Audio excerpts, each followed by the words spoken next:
আপোনালোকে চাই আছে DY 365 ডিজিটেল ষ্টুডিঅ'ত মহনিদিতা কটকে মুহূৰ্তত আমি এটা ডাঙৰ খবৰ লৈ আহিছোঁ সৰ্বহাৰা হোৱা উচ্ছেদিতৰ ওপৰত আৰক্ষীয়ে চলালে বৰ্বৰতা অসম আৰক্ষী আৰু বনকৰ্মীয়ে সাকুৱাৰ হুছেইনক গুলিয়াই হত্যা কৰিলে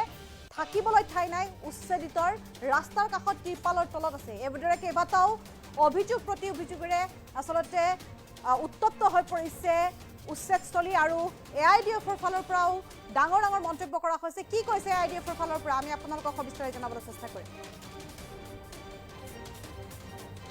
সৰ্বহাৰা হোৱা উচ্ছেদিতৰ ওপৰত আৰক্ষীয়ে বৰ্বৰতা চলালে বুলি মন্তব্য আগবঢ়োৱা হৈছে AIDFৰ ফালৰ পৰা অসম আৰক্ষী আৰু বনকৰ্মীয়ে সাকুৱাৰ হুছেইনক গুলিয়াই হত্যা কৰিলে থাকিবলৈ ঠাই নাই উচ্ছেদিতৰ ৰাস্তাৰ কাষত ত্ৰিপালৰ তলত আছে আৰু অনাহাৰ সৰ্বহাৰা হৈ থকা সকলৰ ওপৰত চৰকাৰে অন্যায় কৰিছে বুলি মন্তব্য কৰাইছে AIDFৰ ফালৰ পৰা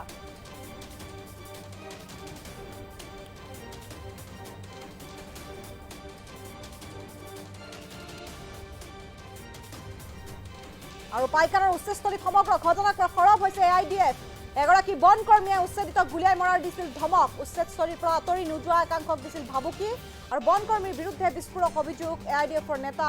আব্দুল হাইৰ গোৱালপাৰাৰ কৃষ্ণাই পাইকানৰ একাংশ উচ্ছেদিতক ধমক দিয়াৰ অভিযোগ AIDFৰ গোৱালপাৰাৰ কৃষ্ণাই পাইকানৰ লোকসকলক অমানৱীয়ভাৱে কৰিলে উচ্ছেদ এই মন্তব্য আগবঢ়াইছে AIDFৰ নেতা আব্দুল হাইয়ে তেওঁ কৈছে যে সৰ্বহাৰা হোৱা উচ্ছেদিতৰ ওপৰত আৰক্ষীয়ে বৰ্বৰতা চলাইছে অসম আৰক্ষী আৰু বনকৰ্মীয়ে সাকুৱাৰ হুছেইনক গুলিয়াই হত্যা কৰিছে থাকিবলৈ ঠাই নাই উচ্ছেদিতৰ ৰাস্তাৰ কাষত ত্ৰিপালৰ তলত আছে যদি সম্ভৱ হয় মই দৃষ্টান্ত দেখুৱাম উচ্ছেদস্থলীৰ যি আজি পৰিস্থিতি আচলতে উত্তপ্ত হৈ পৰিস্থিতি আৰক্ষীৰ ওপৰত আক্ৰমণ কৰিছিল উচ্ছেদিতই আৰু তাৰ বাবে শূন্যলৈ গুলীচালনা কৰিছিল আৰক্ষীয়ে কেইবাটাই গুলীচালনা কৰিছিল কিন্তু সেই গুলীচালনাত এজন লোক নিহত হৈছে বুলি জানিব পৰা গৈছে সৰ্বহাৰা হোৱা উচ্ছেদিতৰ ওপৰত আৰক্ষীয়ে বৰ্বৰতা চলোৱাৰ অভিযোগ উত্থাপন কৰিছে AIDFে অসম আৰক্ষী আৰু বনকৰ্মীয়ে সাকুৱাৰ হুছেইনক গুলিয়াই হত্যা কৰিছে যিহেতু আজি উচ্ছেদিতই আৰক্ষীক আক্ৰমণ কৰিছিল আৰক্ষীৰ ওপৰত লাঠি চালনা শিল দলিয়াইছিল শিলগুটি নিক্ষেপ কৰিছিল লাঠি চালনা কৰিছিল লাঠিলৈ উলিয়াই আহিছিল শ উচ্ছেদিত আৰু ইতিমধ্যে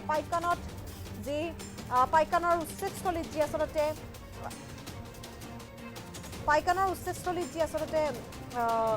ধ্বংসলীলা চলাইছিল তাৰ দুজনৰ নেতৃত্বত হাছিনুৰ ৰহমান আৰু আব্দুল ৰহিমক ইতিমধ্যে গ্ৰেপ্তাৰ কৰিছে কিন্তু এই মুহূৰ্তত আমি AIDFৰ ফালৰ পৰা কৰা মন্তব্যৰ বিষয়ে আপোনালোকক জনাইছোঁ সৰ্বহাৰা হোৱা উচ্ছেদিতৰ ওপৰত আৰক্ষীয়ে বৰ্বৰতা চলোৱাৰ অভিযোগ উত্থাপন কৰিছে AIDFে অসম আৰক্ষী আৰু বনকৰ্মীয়ে সাকুৱাৰ হুছেইনক গুলিয়াই হত্যা কৰিছে বুলি কৈছে AIDFৰ ফালৰ পৰা থাকিবলৈ নাই ঠাই উচ্ছেদিতৰ ৰাস্তাৰ কাষত ত্ৰিপালৰ তলত আছে অনাহাৰ সৰ্বহাৰা হৈ থকাৰ ওপৰত চৰকাৰে অন্যায় কৰিছে পাইকানৰ উচ্ছেদস্থলীৰ সমগ্ৰ ঘটনাক্ৰম খৰব হৈছে AIDF এগৰাকী বনকৰ্মীয়ে উচ্ছেদিতক গুলিয়াই মৰাৰ দিছিল ধমক উচ্ছেদস্থলীৰ পৰা আঁতৰি নোযোৱা একাংশক দিছিল ভাবুকি আৰু বনকৰ্মীৰ বিৰুদ্ধে বিস্ফোৰক অভিযোগ AIDFৰ নেতা আব্দুল হাইৰ গোৱালপাৰাৰ কৃষ্ণাই পাইকানৰ একাংশ উচ্ছেদিতক ধমক দিয়াৰ অভিযোগ AIDFৰ গোৱালপাৰাৰ কৃষ্ণাই পাইকানৰ লোকসকলক অমানৱীয় উচ্ছেদ কৰাৰ অভিযোগ AIDFৰ আমাৰ লগত মন্তব্য আছে আমি মন্তব্য আগবঢ়াইছোঁ জগদীশ বৰ্মন যিজন ফৰেষ্টাৰ তেওঁ কৃষ্ণাই উচ্ছেদিত মানে আমাৰ আশুডুবিত যিসকল মানুহক 12 তাৰিখে জিলা প্ৰশাসনে অমানৱীয়ভাৱে উচ্ছেদ কৰিলে তেওঁলোকক এই জগদীশ বৰ্মন নামৰ যিজন ফৰেষ্টাৰ তেওঁ মুকলিভাৱে ভাবুকি দি আহিছিলে তোমালোকক গুলিয়াই হত্যা কৰা হ'ব মই মোৰ নিজৰ পকেটৰ টকা দি হ'লেও তোমালোকক ইয়াৰ পৰা গুলিয়াই হত্যা কৰিম এই জগদীশ বৰ্মনে এই বিষয়ে ইতিমধ্যে আমি গোৱালপাৰা জিলা প্ৰশাসনক অৱগত কৰিছোঁ যে জগদীশ বৰ্মনে 13 তাৰিখৰ পৰা কণ্টিনিউ উচ্ছেদিত মানুহসকল সৰ্বহাৰা হৈছে গৃহহাৰা হৈছে সেই মানুহসকলক থাকিবলৈ ঠাই নাই ৰাস্তাৰ কাষত তেওঁলোকে ত্ৰিপালৰ তলত আছে নোখোৱা নোলোৱাকৈ আছে খাবলৈ পানী নাই অৰ্ধাহাৰে অনাহাৰে আছে কেঁচুৱাসকল অনাই বনাই ঘূৰি আছে সেই অৱস্থাত জগদীশ বৰ্মন নামৰ মানুহজনে সেই মানুহখিনিৰ ওপৰত অত্যাচাৰ উৎপীড়ন কৰি যোৱা 13 তাৰিখৰ পৰাই কৈ আহিছে তহঁতক গুলিয়াই হত্যা কৰিম এই কথাখিনি আমি গোৱালপাৰা জিলা প্ৰশাসনক অৱগত কৰিছোঁ যে জগদীশ বৰ্মনক আপোনালোকে কণ্ট্ৰল কৰক কিন্তু গোৱালপাৰা জিলা প্ৰশাসনে জগদীশ বৰ্মনক কণ্ট্ৰল কৰিব নোৱাৰিলে আজি জগদীশ বৰ্মনৰ নেতৃত্বত অসম আৰক্ষী আৰু বনৰক্ষী বাহিনী আশুডুবিৰ উচ্ছেদিত জনতাক গুলিয়াই হত্যা কৰিলে এজন মানুহ থিতাতে মৃত্যু হ'ল সাকুয়াত আলী নামৰ সফল ডেকা মানে 18 বছৰ 19 বছৰ বয়সৰ সফল ডেকা সেই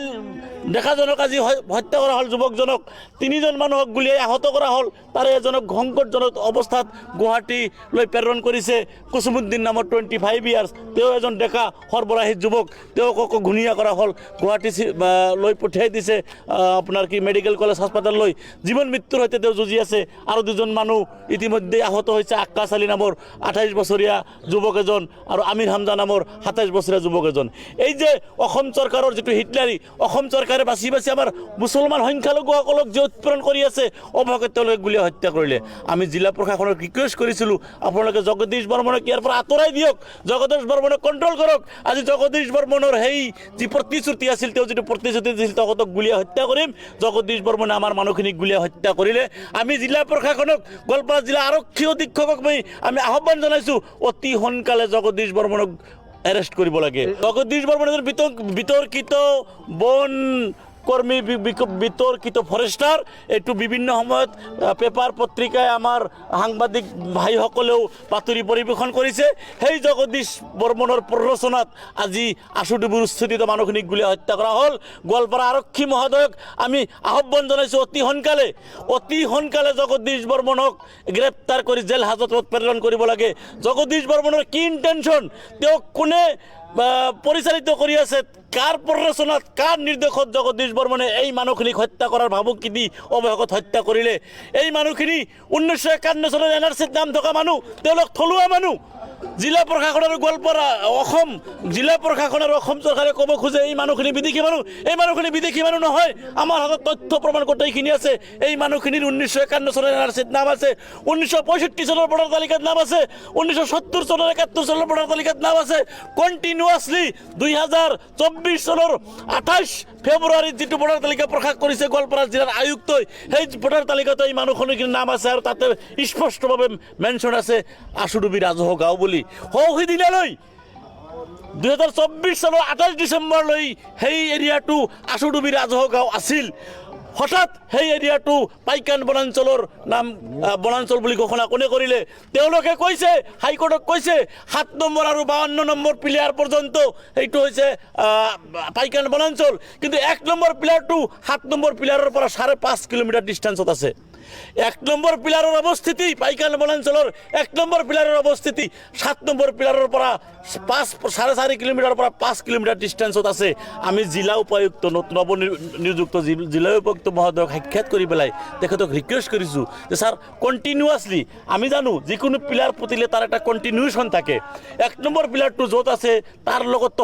নিশ্চয় সংলগ্ন থাকিব লাগিব এটা মিল থাকিব লাগিব 7 নম্বৰ পিলাৰ আৰু আপোনাৰ 52 নম্বৰ পিলাৰ তেখেতে কৈছে যে মই নতুন জইন কৰিছোঁ আমি বস্তুখিনি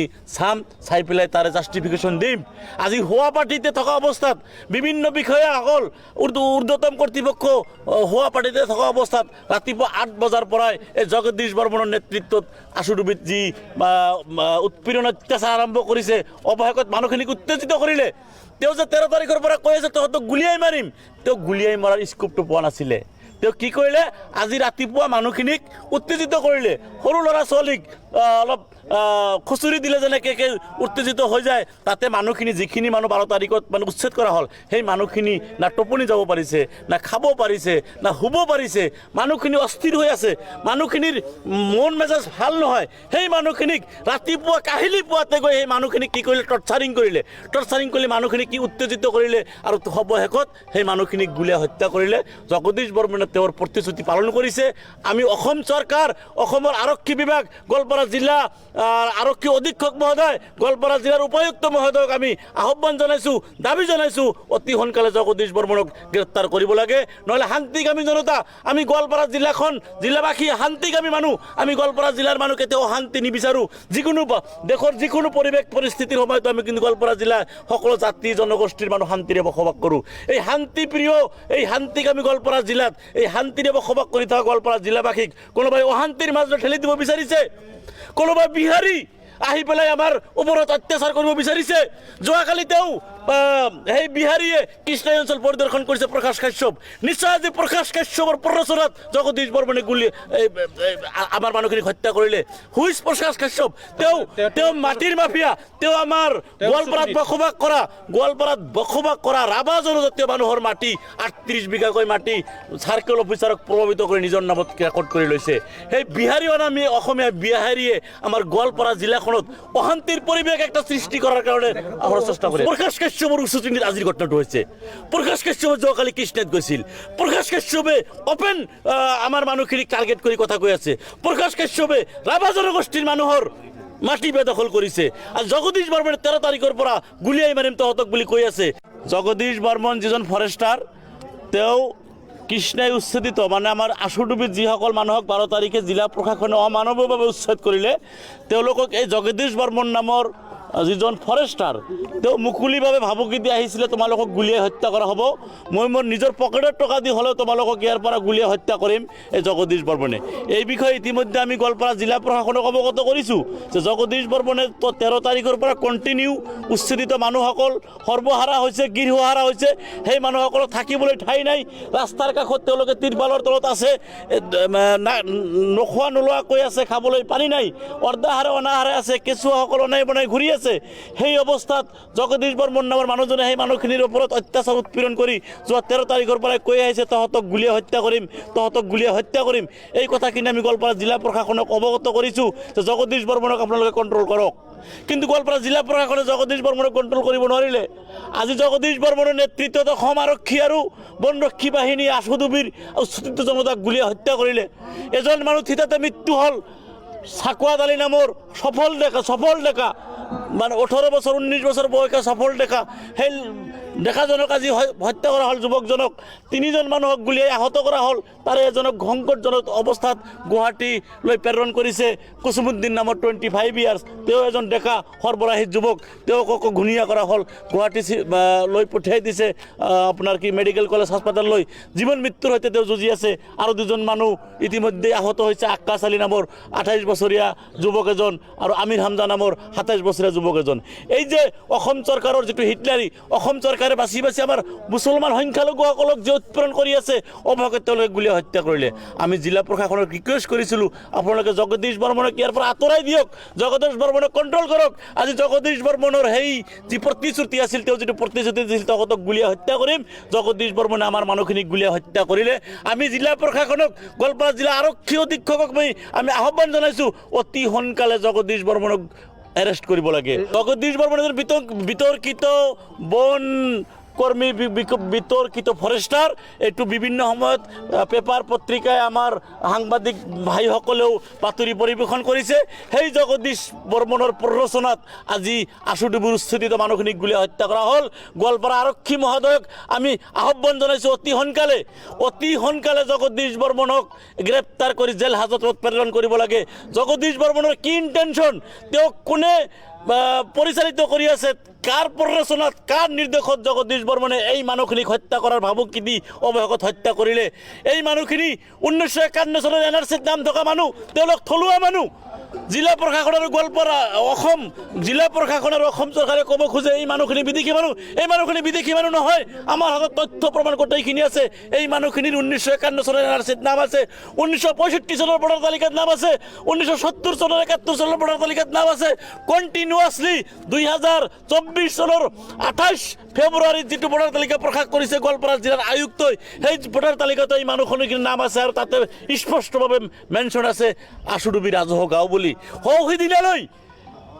2024 চনৰ 28 ডিচেম্বৰলৈ সেই এৰিয়াটো আশুডুবি ৰাজহুৱা গাঁও আছিল। হঠাৎ সেই এৰিয়াটো পাইকান বনাঞ্চলৰ নাম বনাঞ্চল বুলি ঘোষণা কোনে কৰিলে? তেওঁলোকে কৈছে, হাইকোৰ্টক কৈছে 7 নম্বৰ আৰু 52 নম্বৰ পিলাৰ পৰ্যন্ত এইটো হৈছে পাইকান বনাঞ্চল, কিন্তু 1 নম্বৰ পিলাৰটো